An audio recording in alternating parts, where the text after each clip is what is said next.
اگر ماہ رجب کے مہینے کی آپ نے ابھی تک برکتیں حاصل نہیں کی تو ماہ رجب کے آخری 3 دنوں کا یہ عمل کر کے آپ ماہ رجب کے پورے مہینے کی اور شب معراج کی برکتیں حاصل کر سکتے ہیں، کیونکہ یہ عمل ایسا ہے کہ جس کو ماہ رجب کے آخری 3 دنوں میں کیا جاتا ہے۔ لوگ ہر سال اس عمل کو کر کے پھر پورے سال کے لیے اللہ کے خزانوں سے ان لوگوں کے گھروں میں ہزاروں نہیں، لاکھوں نہیں، کروڑوں آتے ہیں، کیونکہ یہ عمل صرف 3 دن کا ہے اور 3 دن میں ہر چھوٹی سے چھوٹی، بڑی سے بڑی حاجت پوری ہو جاتی ہے۔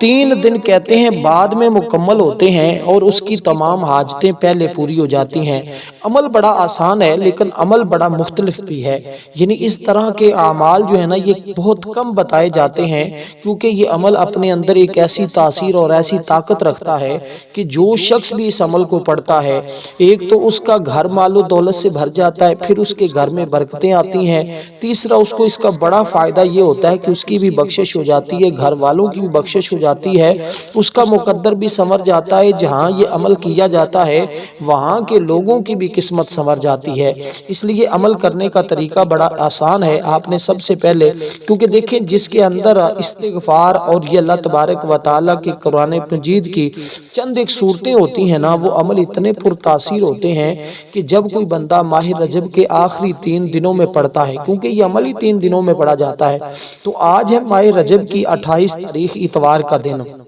اسی طرح کل ہے ماہ رجب کی 29 تاریخ اور پیر کا دن، اسی طرح 30 تاریخ 30 رجب اور منگل کا دن۔ آپ نے جس ٹائم آج اس عمل کو کرنا ہے کوشش کریں کل بھی 29 کو بھی آپ اسی ٹائم کریں اور 30 کو بھی اسی ٹائم کریں۔ اگر یہ عمل یعنی کہ ماہ رجب 29 کا ہو تب بھی آپ نے عمل 3 دن ہی کرنا ہے، کیونکہ عمومی طور پہ ماہ رجب کا جو مہینہ ہے یہ 30 کا ہی ہوتا ہے، آگے شعبان 29 کا ہوتا ہے۔ تو اسی ترتیب کے ساتھ آپ نے دوستو اس عمل کو بڑی آسانی کے ساتھ آپ سمجھ سکتے ہیں، اس لیے کہ آپ نے سب سے پہلے جو بھی آپ کا مقصد ہے، جو بھی آپ کی حاجت ہے، کیونکہ یہ عمل رزق، سکون، رکاوٹ، آسانی، یہ 4 چیزیں لکھی ہیں اللہ والوں نے، لیکن کہتے ہیں کہ یہ 4 چیزیں تو محض لکھی ہیں، بتائی جاتی ہیں، لیکن اس کی برکت اور طاقت کا اگر لوگوں کو پتہ چل جائے تو لوگ ساری زندگی بیٹھ کر بس اسی عمل کو پڑھتے رہیں، کیونکہ یہ عمل ہے ہی اتنا طاقتور۔ آپ نے اب اپنی جائز حاجت جو بھی آپ کا مقصد ہے، مطلب آپ مقروض ہیں تو قرضے کی نیت کر لیں، آپ کے پاس روزگار نہیں تو روزگار کی نیت کر لیں، بے اولاد ہیں تو اولاد کی نیت کر لیں، کوئی بھی آپ کے پاس اپنا گھر نہیں، کاروبار نہیں، کوئی بھی دنیا کی حاجت ہے، کوئی بھی مقصد ہے، آپ نے اس کو ذہن میں رکھنا ہے اور اس کو پڑھنا شروع کر دینا ہے۔ اب سب سے پہلے نمبر پر جیسے ہم روٹین میں اول آخر درود پاک پڑھتے ہیں، تو درود پاک کی تعداد جو شروع اور آخر میں ہے وہ صرف اور صرف ان دنوں کے اعتبار سے، یعنی یہ بڑا اہم ترین موقع ہے آپ کے پاس، آپ نے اول آخر صرف اور صرف 5 مرتبہ شروع میں اور 5 مرتبہ آخر میں درود پاک پڑھنا ہے۔ حالانکہ پہلے روٹین دیکھی جائے تو کبھی 3 مرتبہ اور کبھی 7 مرتبہ، کبھی 11 مرتبہ پڑھا جاتا ہے، کیونکہ یہ عمل جتنی چیزوں پر مشتمل ہوگا نا اتنی بار ہی درود پاک پڑھا جائے گا، تاکہ ہر ایک چیز کی برکتیں اس بندے کو مکمل طور پہ ملے۔ اس لیے آپ اپنے گھر میں ہیں، دکان میں ہیں، کاروبار والی جگہ پہ ہیں، سفر کر رہے ہیں، دنیا کے جس کونے میں بھی اس وقت موجود ہیں، آپ نے بس عمل کی ترتیب کو سمجھنا ہے اور اس طریقے کے مطابق پڑھنا ہے، پھر دیکھیں تمہارے گھر میں خوشحالیاں کیسے آتی ہیں۔ اب آپ نے درود پاک پڑھ لیا تو پھر اس کے بعد آپ نے اللہ تبارک و تعالیٰ کی بارگاہ میں اس طرح مانگنا ہے کہ سب سے پہلے آپ نے یہ عرض کرنی ہے کہ اے وسعت والے، کیونکہ اس کے ذریعے جب آپ یہ بات کہتے ہیں تو اللہ تبارک و تعالی وسعت اور کشادگی والا ہے، کیونکہ اللہ کی وسعت کی کوئی انتہا نہیں ہے، اس لیے آپ نے یہ پڑھنا ہے یا واسع، یا واسع، یا واسع۔ اس طرح جب اللہ تعالیٰ کو آج کے دن پکارا جائے گا اور کل بھی اور پرسوں بھی، تو اللہ تبارک و تعالیٰ اس قدر وسعت عطا فرمائے گا کہ کوئی کمی باقی نہیں رہے گی۔ دیکھیں کیونکہ اس کا علم بہت وسیع ہے، اس کی بادشاہت لامحدود ہے، اس کے غنا کی کوئی حد نہیں ہے، اس کی ذات کے پاس سب کچھ ہے، اس کی حکومت لازوال ہے، اس کی نعمتیں بے پناہ ہیں، اس کے انعام اور اکرام لاتعداد ہیں، اس کا احسان سب احسانوں سے عظیم ہے، اس لیے اس کی عطا ہر ایک کے لیے یکساں ہے، اس کے باوجود کوئی انتہا نہیں ہے، اس کا غلبہ سب پر غالب ہے، وہ اپنے حسن و جمال میں بھی یکتا ہے، اپنے جلال میں بھی سب سے بڑھ کر ہے، اس کی بزرگی سب سے اعلیٰ ہے، اور وہ اپنے کمالات قدرت میں اتنا وسیع ہے کہ اس کا کوئی کنارہ نہیں ہے۔ اور اسی طرح یہ عمل کیونکہ ایک تو ماہ رجب کے مہینے کا اختتام ہے، ساتھ ماہ شعبان کے مہینے کا آغاز ہے، تو دونوں مہینے کی برکتیں اللہ تعالیٰ اس عمل کی بدولت عطا فرمائے گا اگر آپ نے اس کو اخلاص کے ساتھ، محبت کے ساتھ، چاہت کے ساتھ پڑھا، کیونکہ وہ اپنے کمالات اور قدرت میں اتنا وسیع ہے کہ اس کا کوئی کنارہ نہیں ہے۔ وہ اپنے نور میں اتنی وسعت رکھتا ہے کہ انسانی عقل وہاں تک پہنچ ہی نہیں سکتی۔ اس لیے اس کا مطلب یہ بھی ہوا کہ وہ اپنی ذات اور صفات میں ہر لحاظ سے بے پناہ وسعت کا عمل ہے۔ اس لیے وہ اپنی ذات، اپنی صفات کی بنا پر جب کوئی بندہ اس کو اس طرح پکارتا ہے تو اس کے بھی ہر ایک معاملے کے اندر وسعت عطا کر دیتا ہے۔ اس لیے کہ یہ جو عمل آپ پڑھ رہے ہیں، یہ جو اسماء مبارکہ پڑھ رہے ہیں، جب آپ ان کی تعداد کی ہم بات کرتے ہیں نا، تو تعداد بھی بڑی اہم ہوتی ہے، کیونکہ یہ عمل اکثیر کا درجہ رکھتا ہے، اور کہتے ہیں کہ یہ رزق کی نیت سے پڑھیں تو رزق ملتا ہے،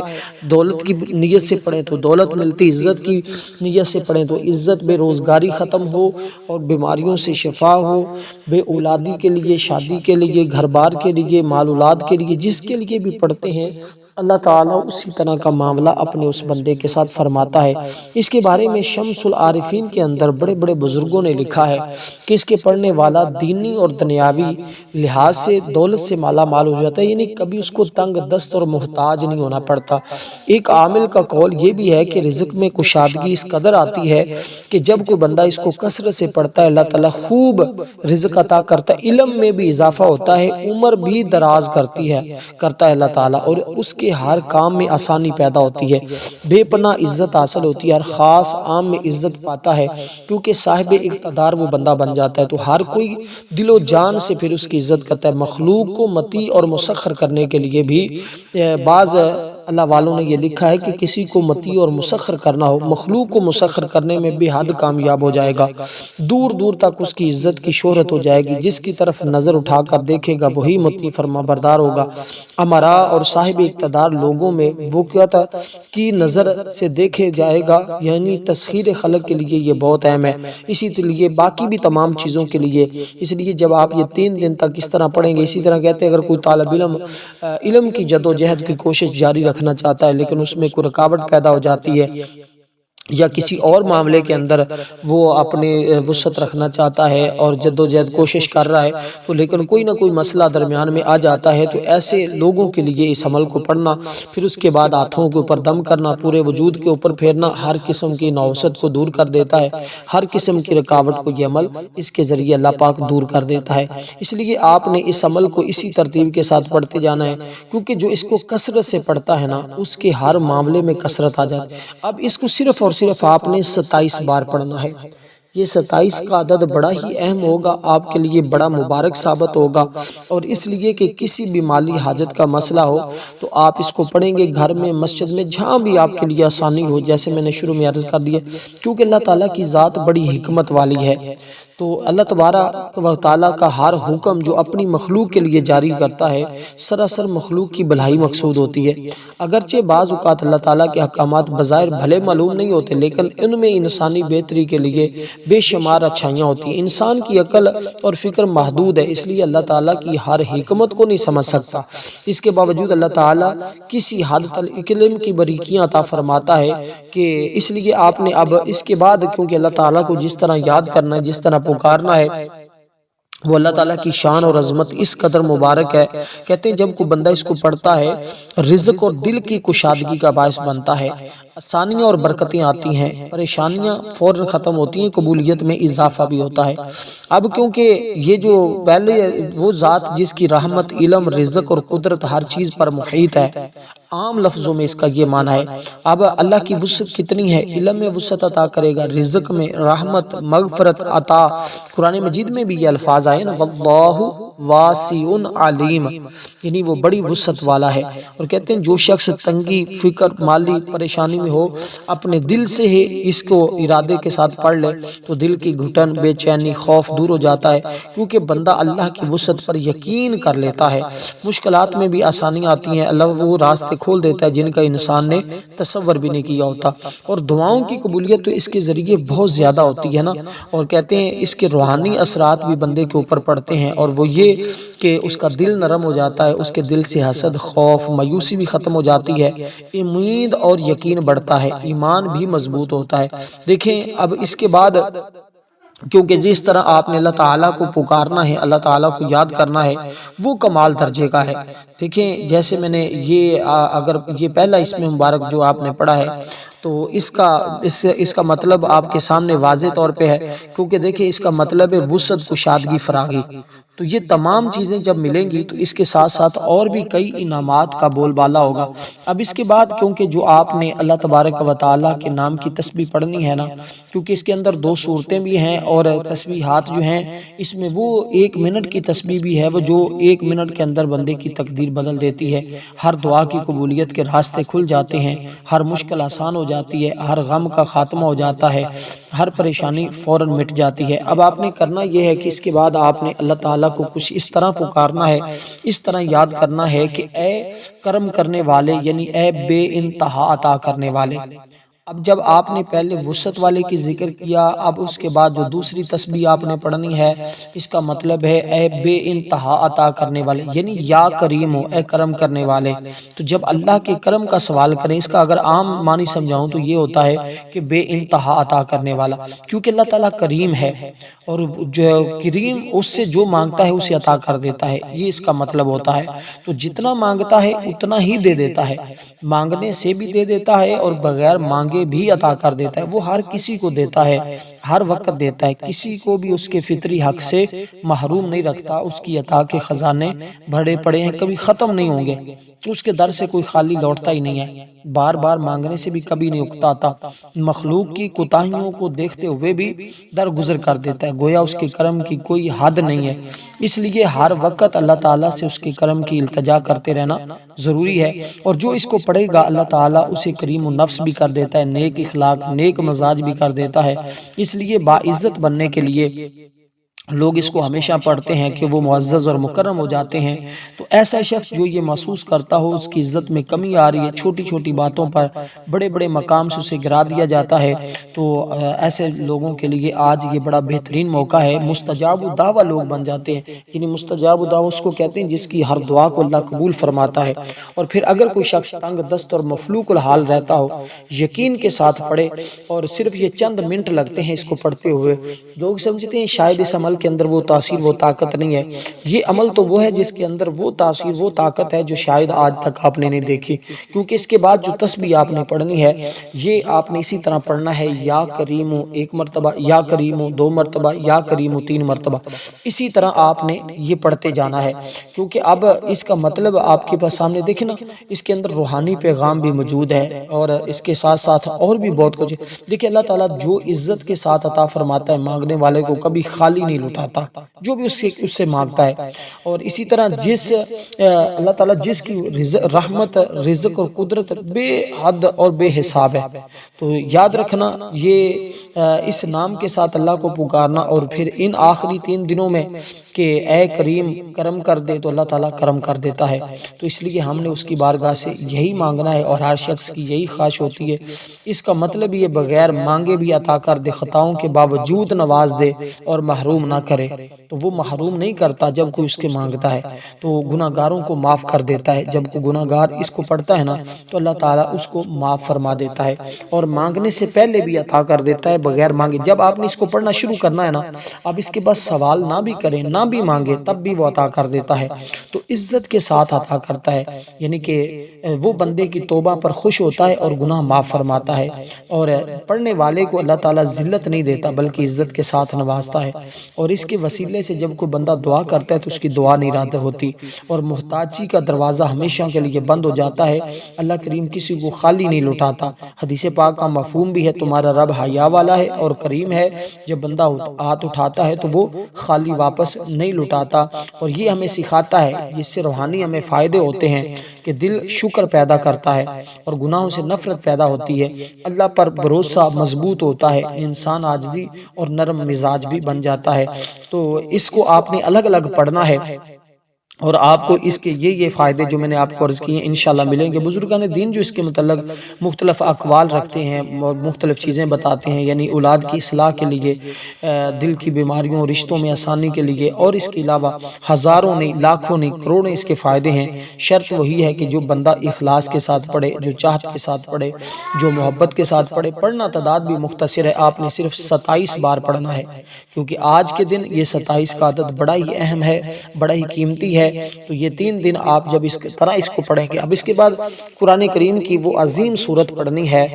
جس عظیم سورت کو پڑھنے والا شخص باقی تمام اعمال سے بے نیاز ہو جاتا ہے۔ یعنی یہ عمل بھی 3 دن کا ہے، اور یہ سورت جو آپ نے پڑھنی ہے اس کی آیات بھی صرف اور صرف 3 ہیں۔ تو یہ 3 آیات والی سورت جب آپ پڑھتے ہیں تو کہتے ہیں ہر ایک آیہ مقدسہ کے بدلے اللہ تعالیٰ اس کی 100 حاجت پوری فرماتا ہے۔ تو اگر 300 حاجتیں بھی ہوں تو اس عمل کی بدولت وہ تمہاری 300 حاجتیں بھی پوری فرمانے پر قادر ہے، قدرت رکھتا ہے۔ اب آپ نے اس سورہ مبارکہ کی دیکھیں، اس کی تفصیل اور اس کے باقی تمام چیزیں ہمارے سامنے ہیں کہ ہم نے اس سورہ مبارکہ کو کس طرح پڑھنا ہے۔ اس کا شان نزول بڑا کمال کا ہے نا،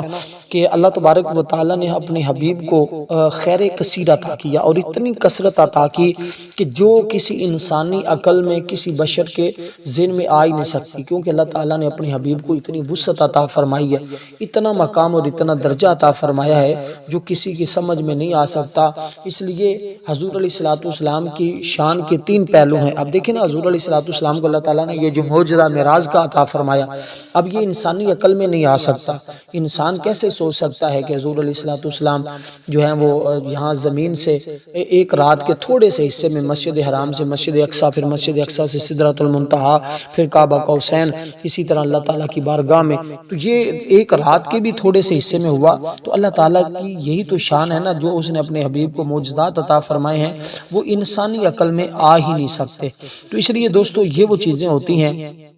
جب بندہ اس طرح ان کو پڑھتا ہے تو پھر اللہ تبارک و تعالیٰ پھر اس کے ساتھ ایسا ہی معاملہ فرماتا ہے، پھر لوگوں کی سمجھ میں یہ چیزیں نہیں آتی۔ تو اب آپ نے اس ترتیب کے ساتھ اس سورہ مبارکہ کو پڑھنا ہے کہ بسم اللہ الرحمن الرحیم، انا اعطیناک الکوثر فصلی لربک وانحر ان شانئک هو الابتر۔ تو یہ سورت دیکھنے میں مختصر ہے مگر اپنے معنی اور فضیلت کے اعتبار سے نہایت عظیم ہے۔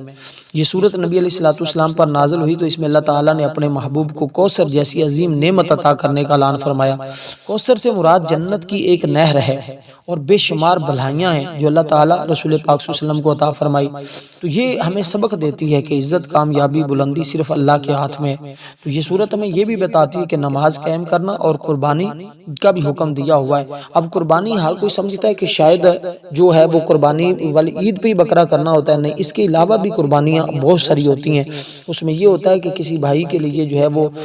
راستہ صاف کر دینا، کسی بھائی کے راستے سے پتھر ہٹا دینا، کسی گزرنے والے کی، مسافر کی مدد کر دینا، یہ بھی اس طرح کی چیز ہوتے ہیں۔ یعنی آپ کے پاس ایک روٹی تو ایک روٹی قربان کر دینا، کسی دوسرے فقیر مسکین کو دے دینا، تو یہ بھی ایک اثار کا طریقہ کار ہوتا ہے۔ تو اسی لیے حدیث مبارکہ میں بھی ہے کہ کوثر جنت کی وہ نہر ہے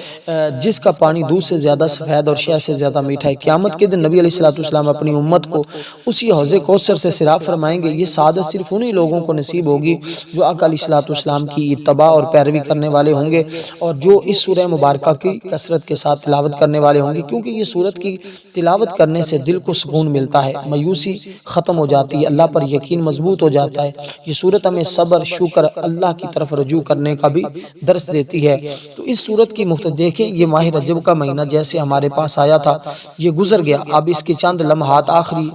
گھڑیاں باقی ہیں، اس لیے ہمیں چاہیے ہم ان سے فائدہ اٹھا لیں۔ اگر آپ نے پورا مہینہ ایسے سستی میں، غفلت میں گزار دیا ہے تو پھر آپ کے پاس دیکھیں، حضرت حسن بصری رحمۃ اللہ علیہ فرماتے ہیں کہ رجب جو مہینہ ہے نا، یہ بیج بونے کا ہے، شعبان پانی دینے کا ہے، رمضان فصل کاٹنے کا مہینہ ہے۔ تو ہم نے تو بھی ابھی تک بیج نہیں بویا، تو آج موقع ہے بیج بونے کا، تو اس لیے آج بیج بولے، انشاءاللہ تعالی آسانیاں پیدا ہوں گی۔ اب آپ نے اس سورہ مبارکہ کو صرف اور صرف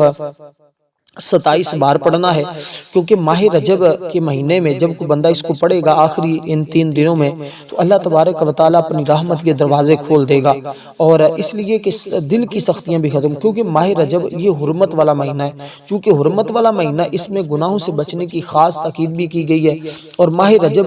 کے مہینے سے ہونے والا ہمیں سبق کیا ملتا ہے کہ ہم اپنی زندگی کا محاسبہ کریں، گناہوں سے توبہ کریں، اللہ کے قریب ہوں اور رمضان کی تیاری کریں۔ یہ مہینہ ہمیں یاد دلاتا ہے کہ اللہ کی رحمت ہر وقت بندے کی طرف متوجہ رہتی ہے، بشرط ہے کہ یہ بندہ سچے دل سے رجوع کرے۔ آخر میں یہی کہا جا سکتا ہے کہ یہ ایک عظیم بابرکت رحمتوں والا مہینہ ہے۔ جو شخص اس مہینے کی قدر کرتا ہے، عبادت میں مشغول رہتا ہے، گناہوں سے بچتا ہے، اللہ دین اور دنیا میں کامیابیاں عطا فرماتا ہے۔ تو اس سورہ مبارکہ کے پڑھنے کے بعد اس لیے اس مہینے کا جتنا ٹائم آپ نے ضائع کر دیا، اب خدا را 3 دن جو باقی بچے ہیں، 2 ہیں یا 3 ہیں، آپ اس میں اس عمل کو کر کے اللہ کی رضا کے لیے اور اللہ تعالیٰ کی بارگاہ سے انعامات حاصل کر سکتے ہیں۔ اب آپ نے اس سورہ مبارکہ کو جب 27 بار پڑھ لیا، اس کے بعد جو تسبیح آپ نے پڑھنی ہے وہ تسبیح بڑی اہم ہے، اس کے ذریعے اللہ تعالیٰ اپنے بندوں کی تمام خطاؤں کو معاف فرما دیتے ہیں۔ دیکھیں اللہ تعالیٰ نے جیسے بعض دنوں کو بعض دنوں کے اوپر فضیلت دی ہے، بعض راتوں کو بعض راتوں کے اوپر فضیلت دی ہے، اسی طرح کچھ ایسے اسماء ہوتے ہیں، کچھ ایسے وظائف ہوتے ہیں جن کو اللہ تعالیٰ نے بہت زیادہ مقام اور فضیلت عطا کی ہوتی ہے۔ ان میں سے ایک تسبیح یہ بھی ہے جو آپ کو بتانے لگا ہوں، کیونکہ اللہ تعالیٰ اپنے گناہوں کی اس بندہ جب معافی مانگتا ہے تو اللہ تبارک و تعالیٰ اس بندے کے گناہوں کو معاف فرما دیتا ہے۔ اللہ تعالیٰ نے خود قرآن مجید میں ارشاد فرمایا، اور اپنے رب سے معافی مانگو، بے شک وہ بہت زیادہ بخشنے والا اور مہربانی فرمانے والا ہے۔ کیونکہ نبی علیہ السلام کی سنت مبارکہ بھی ہے، حالانکہ آپ گناہوں سے معصوم ہیں، آپ گناہوں سے پاک ہیں، اس لیے آپ سے تو تصور ہی نہیں ہو سکتا۔ اس لیے جب گناہوں کی معافی اور دل کی صفائی کے لیے بندہ پڑھتا ہے نا، تو دل اللہ پاک اس کے ذریعے پاک بھی کرتا ہے اور روح کو بھی تازگی بخشتا ہے۔ جب انسان گناہوں میں مبتلا ہو جاتا ہے تو اس کا دل سخت ہو جاتا ہے، اور استغفار ہی ایسا عمل ہے جو اس کے دل سختی کو نرمی میں بدل دیتا ہے۔ جو شخص اخلاص کے ساتھ پڑھے گا، اللہ تعالیٰ اس کے گناہوں کو معاف بھی فرما دیتا ہے، چاہے وہ کتنے ہی زیادہ ہوں، اور رزق میں بے حساب برکت آتی ہے۔ یہ قرآن مجید میں حضرت نوح علیہ السلام کا واقعہ بھی ہمارے سامنے موجود ہے۔ تو اسی طرح ایک مرتبہ حضرت حسن بصری کے پاس مختلف لوگ آئے، ایک نے کہا میں بہت غریب ہوں، رزق کی تنگی، آپ نے اس کو بھی یہی سبق دیا، فرمایا آپ نے جا کر یہ پڑھنا ہے، استغفر اللہ استغفر اللہ، اس کو پڑھا کریں۔ دوسرا شخص ہے، اس نے کہا میرے پاس اولاد نہیں، آپ نے اس کو بھی یہی سبق دیا۔ تیسرا ہے، اس نے کہا میری فصلیں تباہ ہو رہی ہیں، بارش نہیں ہو رہی، پانی کا کوئی بندوبست نہیں، آپ نے اس کو بھی یہی سبق دیا۔ چوتھا ہے، اس نے کہا سخت پریشان ہوں، گھرا ہوا ہوں، کوئی راستہ نظر نہیں آتا، آپ نے اس کو بھی یہی سبق دیا۔ مختلف لوگ آئے، ہر ایک کو یہی بتاتے رہے۔ آخر میں آپ کے مریدوں میں سے کسی نے پوچھا حضرت سب کو ایک ہی عمل دے رہے ہیں، حالانکہ پریشانیاں ہر ایک کی مختلف ہیں، اس کا کیا وجہ ہے؟ فرمایا اللہ تعالیٰ نے قرآن میں یہ حکم دے رکھا ہے کہ جب کوئی بندہ اس طرح میری بارگاہ سے مانگتا ہے تو میں اپنے بندے کو ضرور عطا کرنے والا ہوں۔ اب آپ نے یہی الفاظ صرف اور صرف 27 بار پڑھنے ہیں۔ اس کے بعد آخری چیز بتانے لگا ہوں، یہ ٹوٹل 5 چیزیں ہیں جو آپ نے پڑھنی ہیں، اور انشاءاللہ 5 منٹ کے عمل سے آپ کی 500 سالہ زندگی بہتر ہو سکتی ہے۔ اسی طرح کہتے ہیں اگر آپ کی زندگی کے باقی جتنے بھی ایام بچے ہیں، جتنے بھی دن بچے ہیں، انشاءاللہ اللہ تعالیٰ کی رحمتیں برستی رہیں گی، اللہ کا کرم ہوتا رہے گا، اللہ کا فضل تمہیں ملتا رہے گا۔ اب کیونکہ جو چیز آپ نے پڑھنی ہے اس میں اللہ تعالیٰ نے اپنی وحدانیت کا ذکر کیا۔ اب یہ 5 اول آخر درود پاک جو 5 مرتبہ بتایا ہے نا، اسی طرح 5 ہی چیزیں اول آخر 5 مرتبہ درود پاک، اور درمیان میں 5 ہی تسبیحات ہیں جو آپ نے پڑھنی ہے، اور ہر تسبیح کی تعداد 27 بار ہے۔ بس یہ اتنے سے آسان لفظوں میں نے آپ کو سمجھا دیا ہے، اور ہماری دعاؤں میں ضرور اپنا نام شامل کروائیے گا۔ اب آخری نمبر پر جو سورت آپ نے پڑھنی، اس سورہ مبارکہ کو بسم اللہ الرحمن الرحیم کے ساتھ ہی آپ نے پڑھنا ہے۔ سمجھ لیں کہ آپ کا عمل مکمل ہو گیا اور آپ کو اس کی برکتیں ابھی سے ملنا شروع ہو جائیں گی۔ تو آپ کے پاس پورا دن 3 دن آپ کے پاس موجود ہیں، 3 دنوں میں کسی ایک دن بھی عمل کر لیتے ہیں تو یہ انعامات ملتے ہیں۔ تو اب آپ نے سورت اخلاص کو پڑھنا ہے، یعنی قل هو اللہ احد اللہ الصمد لم یلد ولم یولد ولم یکن لہ کفوا احد۔ والسلام ورحمۃ اللہ وبرکاتہ۔